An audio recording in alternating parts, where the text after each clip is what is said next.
So at this point, I'm going to go wash my hands off. Now, speaking of washing your hands off, when you have a lot of some gum from a flour blender added to the recipe, it's really hard to wash it off because the more water you add to your hand as you wash, it actually gets more and more gummy. So what I'm going to do first is I'm going to dry my hand with some sugar or some flour, and that's going to pull a lot of that off first. Then I'm going to wash it because then it'll be easier to take the rest off. So I'll be right back.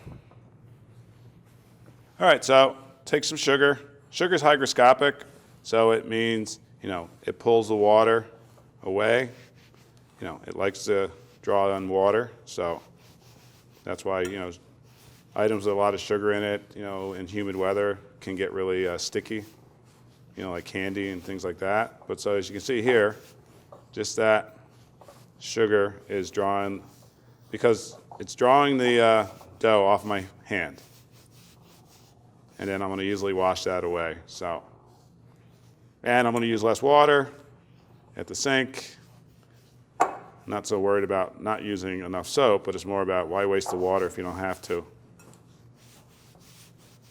And really, you could take this sugar and if you could sift it through and save it for another batch of biscuits, since it's the same substance, then you're not wasting that sugar. Okay, so take that away. See, now it's a lot cleaner. And now I can wash it off. Because I've drawn a lot of the gum off.